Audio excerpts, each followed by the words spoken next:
포켓로그는 현재 200만 유저를 넘긴 인기 포켓몬스터 팬 게임입니다. 포켓로그에서는 포켓몬의 탐험 요소를 배제하고 배틀 요소만 도입하였습니다. 계속 대전을 계속한다는 측면에서 포켓몬스터의 배틀타워와 비슷해 보이죠. 이번 영상에서 포켓로그에 담겨진 프로그래밍 요소를 살펴보도록 하겠습니다. 포켓로그는 오픈소스 게임입니다. 프로그램 전체의 소일궤도인 코드를 누구나 열람할 수 있게 공개했습니다. 그래서 일반 프로그래머들이 개선된 코드를 작성하고 수정 요청하여 게임을 개선할 수 있습니다.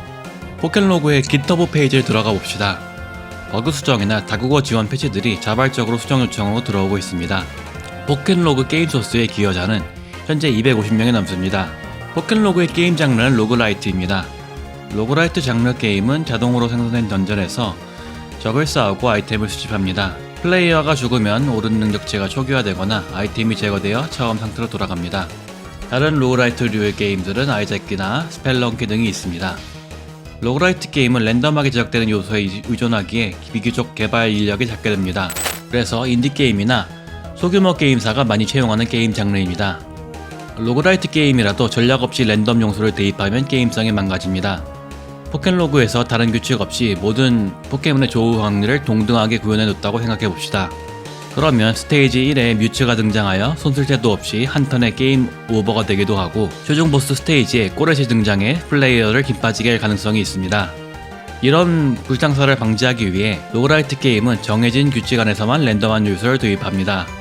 포켓로그는 10스테이지를 등반할 때마다 배경이 바뀌는데요. 이에 따라 등장하는 포켓몬의 종류가 달라집니다. 포켓로그의 야생 포켓몬들은 커먼부터 울트라 레어까지 티어가 존재합니다. 게임은 각 지역마다 각 티어의 야생 포켓몬을 지정합니다. 예를 들어 마을 지역은 커먼 등급으로 캐터피가, 실험실 지역은 울트라 레어 보스 등급으로 뮤츠가 지정되었습니다. 이런 식으로 매 웨이브마다 랜덤하게 티어를 정하니 규정한 포켓몬들은 적게 등장하고 흔한 포켓몬들은 많이 출몰하게 디자인되어 있습니다. 트레이너들에 적용되는 규칙도 알아보겠습니다. 포켓로그는 특정한 스테이지에는 반드시 트레이너가 등장하도록 되어 있습니다. 그 스테이지에 등장할 트레이너의 풀이 정해져 있습니다. 예를 들어 35스테이지에는 악당 조문하기 중 하나가 등장합니다.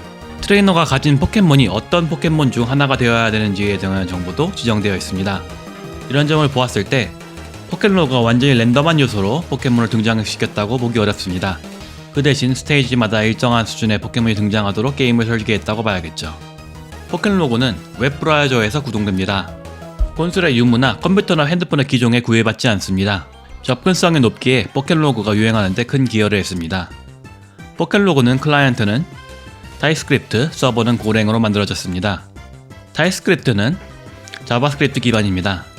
자바스크립트는 가장 많은 개발자가 다룰 수 있는 언어로 10년째 유지되고 있습니다. 고랭은 자바스크립트만큼 대중적이진 않지만 언어 철학상 문법이 단순합니다. 숙련된 프로그래머들이 쉽게 배웠을 수 있는 언어입니다. 포켓로그는 웹 기반의 대중적인 기술을 선택하면서 많은 기여자들을 모집할 수 있었습니다. 그러나 웹게임은 게임의 데이터를 저장할 공간이 마땅하지 않은데요. 일반적인 싱글 플레이의 콘솔이나 PC 게임의 경우 플레이 데이터를 기기 내부에 저장합니다. 그러나 웹게임은 데이터를 브라우저에 저장할 수밖에 없습니다. 크롬과 사파리 등이 난립하는 요즘은 게임 데이터를 어디에 저장했는지도 확실하지 않아 브라우저에 중요한 정보를 저장하기 어렵습니다. 그러니 가장 중요한 게임의 정보를 서버가 저장할 필요가 있습니다. 서버의 운영 비용은 운영사가 부담해야 하죠. 포켓로그는 무료 게임인데 흥행할수록 운영자가 재정난에 시달리게 됩니다. 이런 비용을 줄이기 위해서 포켓로그는 가능한 서버의 데이터를 덜 그리고 적게 저장합니다. 포켓로그는 10개의 스테이지를 클리어할 때만 저장 데이터를 서버에 전송합니다. 이 저장 데이터를 통해 게임 데이터를 재구축할 수 있습니다. 파티 포켓몬의 상태나 스테이지 넘버, 소지 금액 등의 현재 게임 관련 상태부터 잡은 포켓몬이나 가지고 있는 아래 정보 등 시스템 정보까지 모두 포함합니다.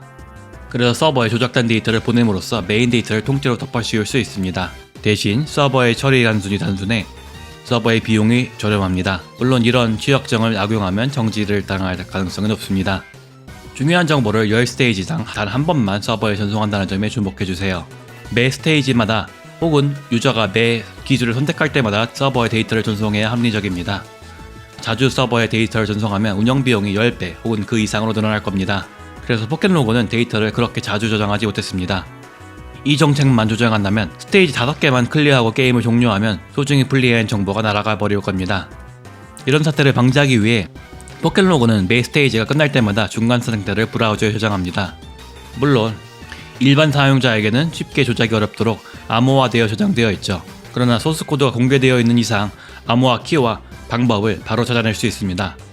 이 정보를 해독하면 손쉽게 데이터를 조작하여 파티에 뮤를 넣거나 스테이지를 200번으로 뛰어넘는 부정행위도 가능합니다. 이런 부정행위는 게임 플레이를 제 손으로 망치지만 이렇게 적극적으로 부정행위에 가담하지 않아도 이런 시스템을 이용하면 게임의 난이도를 크게 낮출 수 있습니다. 같은 브라우저로 게임을 새로 고침하면 현재 스테이지의 시작 지점으로 돌아갑니다. 다른 브라우저로 게임을 접속하면 1번 스테이지, 11번 스테이지, 21번 스테이지 같이 끝번호가 1인 마지막 스테이지로 돌아갑니다. 게임 오버가 코앞이면 두 가지 방법으로 스테이지를 리셋시켜 게임을 쉽게 풀어낼 수 있겠습니다. 마지막으로 포켓로그와 랜덤한 요소를 다루는 방법을 알아보겠습니다. 포켓로그엔 데일리런이란 모드가 있습니다. 이 모드는 매일 초기화되는 미리 지정된 아군과 적 포켓몬들을 이용해 게이머들이 클리어를 하는 모드입니다. 이를 구축하기 위한 일반적인 설계를 생각해봅시다. 가장 쉬운 방식은 매일 포켓몬 배열을 랜덤 생성하고 클라이언트에 내려주는 겁니다. 이러면 각 클라이언트에 내려줘야 하는 정보의 용량이 커 서버에 상당한 비용이 들 겁니다. 따라서 포켓로그는 데일리런에 이런 방식을 사용하지 않습니다.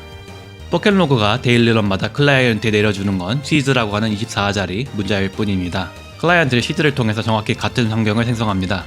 이를 이해하려면 컴퓨터가 랜덤한 숫자를 어떻게 만드는지 알아봐야 합니다. 컴퓨터는 난수표라고 하는 무작위의 숫자가 끝없이 나열된 표를 저장합니다. 컴퓨터는 이 표에서 다음 숫자를 계속 읽어내가며 그 숫자가 마치 랜덤한 숫자인 것으로 취급합니다. 그렇기에 난수표를 통해 어떤 랜덤한 숫자를 뽑아내는지 추론해낼 수 있습니다. 컴퓨터는 매 게임의 시작마다 난수표에서 숫자를 읽는 시작점을 다르게 조절하여 게이머가 난수를 예측할 수 없게 합니다. 이런 난수표의 시작 부분을 결정하는 데이터가 시드입니다. 일반적인 게임은 이 시드를 가능한 추측하기 어렵게 하려고 현재 시간의 초단위, 콘솔 기기 식별 주소, 제조일자 등까지 섞습니다. 그러나 포켓로그는 이런 조건을 정면으로 무시합니다. 포켓로그는 한 시드를 기반으로 스테이지마다 정해진 시드를 생성합니다. 스테이지의 랜덤적 요소, 예를 들어 어떤 포켓몬이 등장하는지는 이 시드로 결정됩니다. 그러니 처음 제공의 시드만으로 데일리런의 모든 포켓몬을 항상 갖게 만들 수 있습니다. 이런 시스템으로 인해 스테이지를 진행하는 중에 브라우저를 껐다 켜서 스테이지 처음으로 돌려도 우연한 행동을 할 때 결과가 같습니다. 예를 들어 야생 포켓몬이 등장하자마자 몬스터볼을 던져 잡았다면 브라우저를 껐다 켜서 다시 시도해도 항상 결과가 같게 됩니다. 어찌 보면 포켓로그는 우연성이 전혀 존재하지 않는다고도 볼 수 있겠네요.